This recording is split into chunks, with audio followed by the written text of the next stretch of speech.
የነጌታቸው ሚስጥር። የኤርትራ ጦር ገብቷል። የተደበቀው ከባድ መሳሪያ ወጣ።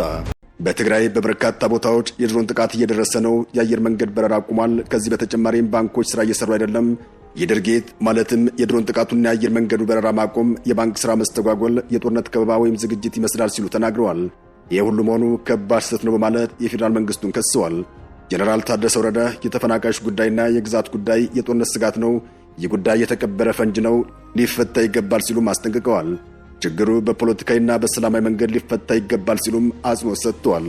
ጀነራሉ በዚሁ መግለጫቸው ላይ የትግራይ ጥያቄ ግልጽ ነው፣ ተፈናቃዮችን መመለስ አንደኛው ሲሆን ሁለተኛው ሉዓላዊ ወሰናችንን ማስከበር ነው ሲሉ ተደምጠዋል። ያ ካልሆነና ተሸፋፍኖ ከቀረ ግን ጦርነት ይፈነዳል ሲሉ አስጠንቅቀዋል። ህወሓት በበኩሉ ከአንድ ሳምንት ዝምታ በኋላ መግለጫን አውጥቷል። የድሮን ጥቃትም በሁለት አይሱዞች ላይ መድረሱን ገልጿል። እስካሁን ድረስ የፌዴራል መንግስቱ በጉዳዩ ዙሪያ መግለጫ አልሰጠም። ህወሓት ግን እየተደረገ ያለውን ነገር ግጭት ሳይሆን ጦርነት የሚመስል ነገር ነው በማለት አሳውቋል። የፌዴራል መንግስት ከዚህ በፊት ህወሓት በወልዲያ አቅራቢያ ጦርነት ከፍቷል፣ በዚህ ጦርነትም የኤርትራ መንግስት ሳይቀር እገዛ አድርጓል በማለት ለተባበሩት መንግስታት ድርጅት ሳይቀር ደብዳቤ መጻፉ ይታወሳል። ህወሓትም የመልስ መግለጫ ወይም ማስተባበያ ለተባበሩት መንግስታት ድርጅት መላኩ እንዲሁ። አሁን ግን ሁለቱም ኃይሎች ዝም ጭጭ ብለዋል። ቄሱም ዝም መጽሐፉም ዝም እንደሚባለው ሆነዋል ተብሎም ተወቅሰው ነበር። ህወሓት ግን ዝምታውን ሰብሯል። በትግራይ ክልል በረራዎች ከተቋረጡ ቀናቶች እየተቆጠሩ ይገኛል። ባንኮችም የተለመደ ስራቸውን በአግባቡ እየሰሩ አይደለም። በጅቡቲ፣ በሲሸልስ፣ በደቡብ አፍሪካ ፕሪቶሪያ፣ በኬንያ ናይሮቢ የተካሄደው የሰሜኑ ጦርነት የማስቆም የሰላም ጉዞም በደቡብ አፍሪካ ፕሪቶሪያ ተጠናቆ የትግራይ ህዝብና ክልልም የሰላም አየር እንዲተነፍስ ሆኗል። አሁን ግን የሰላም አየር የጠፋ ይመስል መልሶ ጦርነት ይቀሰቀስ የሆነው እያስባለ ይገኛል። የትግራይ ጦርነት በሰላም ከተጠናቀቀ 2 ዓመታት አልፎት 3ኛ ዓመቱን እያዘ ይገኛል። ሆኖም ግን ሰሞኑን እየወጡ ያሉ መረጃዎች የዓለም አቀፉ ማህበረሰብ የኢትዮጵያን ህዝብ ብለውም የትግራይን ህዝብ ዳግም የበለጠ ስጋት ውስጥ የሚከቱ ሆኗል። በሰሜን ኢትዮጵያ ዳግም ጦርነት ይቀሰቀስ ሲሆን የበርካቶች ጥያቄ ነው። ስምረት ፓርቲ በትግራይ ክልል የተደበቁ ከባባድ የጦር መሳሪያዎችን ህወሓት አውጥቶ ወደ አማራና ወደ አፋር ክልሎች እያስጠጋ ነው ሲል ከሷል። ለዚህ ክስም እስካሁን ድረስ በህወሓት በኩል ምላሽ አልተሰጠበትም። ህወሓት በርካታ መግለጫዎችን በማውጣት ቢታወቅም ዓለም አቀፍ መገናኛ ብዙሃን ሳይቀር የህወሓትና የመከላከያ ኃይሎች ወደ ግጭት እየገቡ ነው የሚል ክስ በሚያሰሙበት በዚህ ወቅት ህወሓት በጉዳዩ ዙሪያ መግለጫ ሲያሰጥ ቆይቷል። አሁን ግን ከድሮን ጥቃቱ በኋላ መግለጫ ሰጥቷል። በመግለጫውም የአንድ ግለሰብ ህይወት በድሮን ጥቃት እንደተገደለ ገልጾም የድሮን ጥቃቱ በንጹሃን ዜጎች ላይ ተቃጣ ሲል ከሷል። ጀነራል ታደሰ ወረደም በወቅታዊ ጉዳይ መግለጫ ሰጥቷል። በመግለጫቸውም በፌዴራል መንግስቱ በኩል የጦርነት ዝግጅት አሊያም ከበባ የሚመስል ነገር ይታያል ሲሉ ከሰዋል። ሰሜኑ አካባቢም በአሁኑ ሰዓት ጦርነት እያንዣበበበት ይገኛል። የሰሜኑ ጦርነት በርካታ የሰው ኃይል እንዳሳጣም አደራዳሪዎቹ እነ ኦባሳንጆ ሳይቀር ገልጸውታል። ኦባሳንጆ በአንድ ወቅት ለፋይናንሻል ታይምስ መጽሔት እንደገለጹትም በትግራይ ክልል ጦርነት ቢያንስ 600 ሺህ ሰው ሞቷል ማለታቸው ይታወሳል። በትግራይ ጦርነት ወይም በሰሜኑ ጦርነት ምን ያክል ሰው ሞቷል የሚለው ጉዳይ እስካሁን ድረስ መልስ አልተገኘለትም። በአንድ ወቅት የህወሓቱ ሊቀመንበር ዶክተር ደብረጽዮን ገብረ ሚካኤል 1 ሚሊዮን የሚጠጋ ህዝብ ሞቷል የሚል ዜና እንሰማለን፣ ይህ መረጃ ማን ያረጋገጠው ሲሉ መናገራቸው በትግራይ ዲያስፖራዎች በኩል ቁጣን መቀስቀሱ ይታወሳል። የሰሜኑ ጦርነት ምን ያክል ሰው ቀጠፈ በማስረጃ የተደገፈ መረጃ እስካሁን ድረስ አልቀረበም። ነገር ግን በርካታ ህዝብ እንዳለቀ ይታወቃል። የሰሜኑ ጦርነት 3ቱን ክልሎች ጎድቷቸዋል። በተለይም የትግራይና የአማራ ክልሎችን እጅግ በጦርነት የተጎዱ ክልሎች አድርጓቸዋል። የአፋር ክልልም ቢሆን መጠነኛና ቀላል የማይባል ጉዳት ደርሶበታል። እነዚህ 3 ክልሎች አሁንም የጦርነት ስጋት ውስጥ ገብተዋል። ይህ አስከፊ ጦርነትን ለማስቀረት ብዙዎች ድምጻቸውን እያሰሙ ይገኛል። የአፍሪካ ህብረት ኮሚሽን ሊቀመንበር ሙሐመድ አሊ ዩሱፍ ሁሉም ወገኖች ከግጭትና ከጦርነት እንዲታቀቡ በጥብቅ አሳስበዋል። ኮሚሽኑ አርብ ዕለት ባወጣው መግለጫም በቅርብ ጊዜ እየታዩ ያሉ ክስተቶች ከፍተኛ ስጋት እንደፈጠሩባቸው አስታውቋል። በፌዴራል መንግስትና በህዝባዊ ወያኔ ሓርነት ትግራይ ህወሓት መካከል ጥቅምት 23 ቀን 2015 ዓ.ም በፕሪቶሪያ የተፈረመውንና በአፍሪካ ህብረት የተመራውን የዘላቂ ግጭት ማስቆም ስምምነት ተከትሎ የተገኘው በከባድ መስዋዕትነት የመጡ ድሎችን መጠበቅ እጅግ አስፈላጊ መሆኑን ሊቀመንበሩ ዳግም አጽንኦት ሰጥተውበታል። ለአፍሪካ ህብረት መልስ የሰጠው ህወሓት ለድርድሩ ዝግጁ ነኝ ሲል ተደምጧል። ህወሓት ለድርድሩ ዝግጁ ነኝ ቢልም ለአፍሪካ ህብረት በሰጠው መግለጫ ላይ ተፈናቃዮች ወደ ቦታቸው ካልተመለሱ የቀድሞ ወልቃይትና የራያ አካባቢ ወደ ትግራይ ክልል ካልተካለለ በስተቀር ጦርነት የማይቀር እንደሆነም እወቁልኝ ሲል ይህንንም መሸፋፈን አያስፈልግም ሲል ተደምጧል።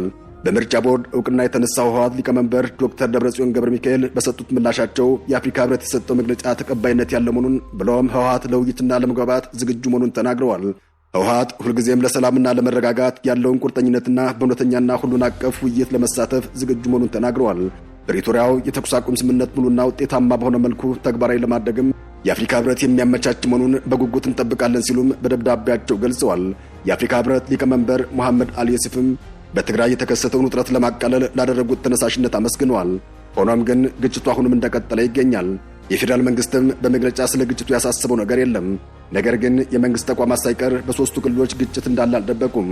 የኢትዮጵያ ሰብአዊ መብቶች ኮሚሽን ኢሰመኮ ካለፈው ሳምንት እሁድ ጀምሮም በትግራይ በአማራና በአፋር ክልሎች መካከል በሚገኙ አንዳንድ አዋሳኝ አካባቢዎች ግጭቶች መቀስቀሳቸውን ባወጣው ሪፖርት አሳውቋል። በተለይም በጸለምት፣ መጋሌና አባላ አካባቢዎች የተነሱ ግጭቶች ለሰው ሕይወት መጥፋትና ለአካል ደህንነት ስጋት የሚጥሉ ናቸው ሲል አስታውቋል። እንደ ኢሰመኮ መግለጫም ሶስቱን ክልሎች በሚያዋስኑ ስፍራዎች ላይ ግጭት የተነሳው ከእሁድ ጥር 17 ቀን ጀምሮ እንደሆነ ገልጿል። መግለጫው ግጭት ተካሂዶበታል በሚል የጠቀሰው አንዱ ስፍራም የትግራይና የአማራ ክልሎች የሚወዛገቡበት ጸለምት እንደሆነ ተነግሯል።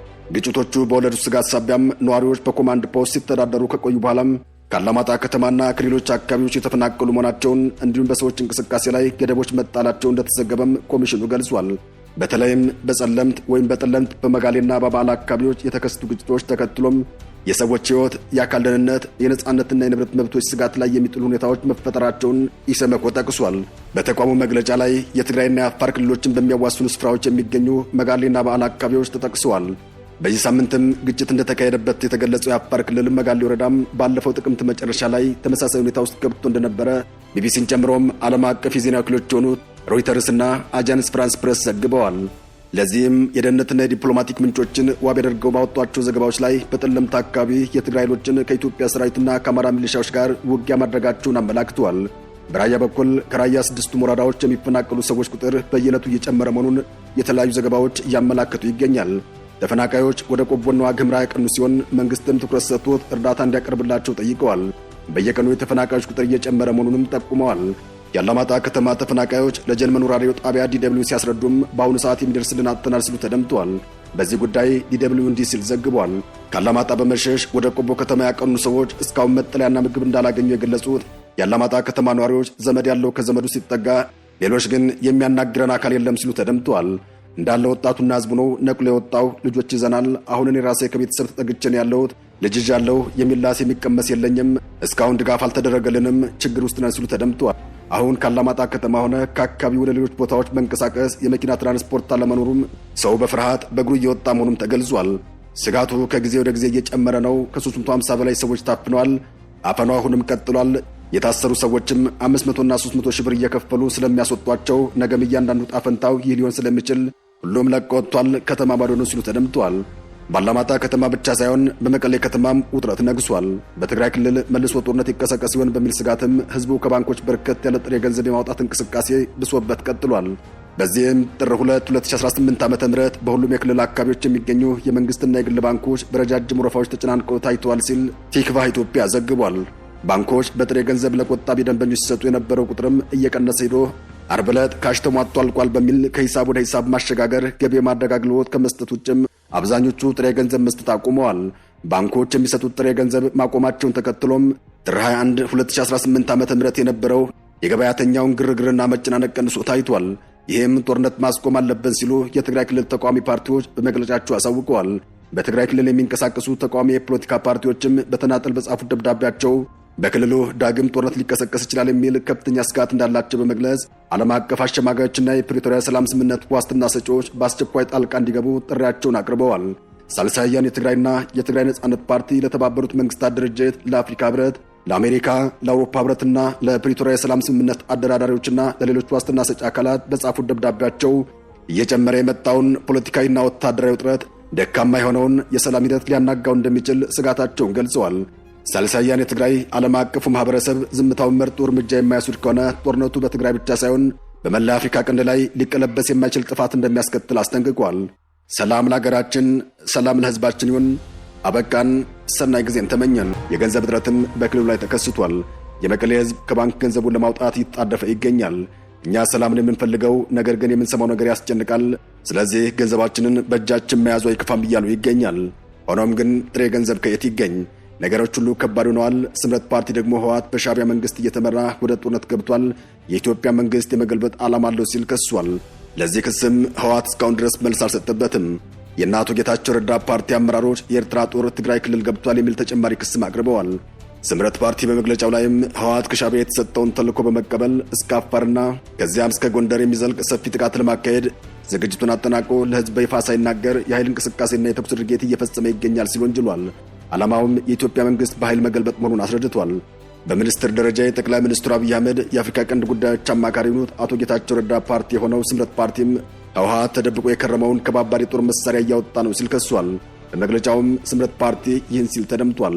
ቀብሯቸውና ደብቋቸው የነበሩትን ከባባድ መሳሪያዎችን ካሉበት ማውጣት ወደ አማራና ወደ አፋር ክልሎች እያስጠጋ መሆኑን ስምረት ፓርቲ ከገለጸ በኋላም ከድንቁርና ስሌቱ በመነሳት ለዚህ ዘመን በማይመጥን ቁመና ሊዋጋ አንድ ቡድን ሚሊሻ የሆኑ አጋፋሪዎችን አሰልፎም ሲፎክር ይውላል ሲል ወንጅሏል። ስምረት ፓርቲም የዚህ ጦርነት ዋና የጀርባ አቀናባሪ ሻዕቢያ ነው የሚል ክስ አሰምቷል። የኤርትራ ጦር ትግራይ ክልል ገብቷል ወይስ አልገባም በሶስተኛ ወገን ያልተረጋገጠ ዜና ነው። የፌዴራል መንግስት ብዙ ጊዜ የኤርትራ ጦር ከኢትዮጵያ ድንበር አካባቢዎች መውጣት አለበት የሚል ክስ ለተባበሩት መንግስታት ድርጅት ለዓለም አቀፉ ማህበረሰብ ክስ ማቅረቡ ይታወሳል። የኤርትራ መንግስት በበኩሉ የኢትዮጵያ መሬት በጭራሽ አልፌ አልያዝኩም፣ በአልጀርሱ ስምምነት የተሰጠኝ መሬት ነው ያዝኩት ሲል ይደመጣል። አሁን ደግሞ የኤርትራ ጦር የኢትዮጵያን ድንበር ጥሶ ትግራይ ክልል ገብቷል የሚል ክስ የስምረት ፓርቲ አመራሮች ቢገልጹም በጉዳዩ ዙሪያ የፌዴራል መንግስት መግለጫ አልሰጠም።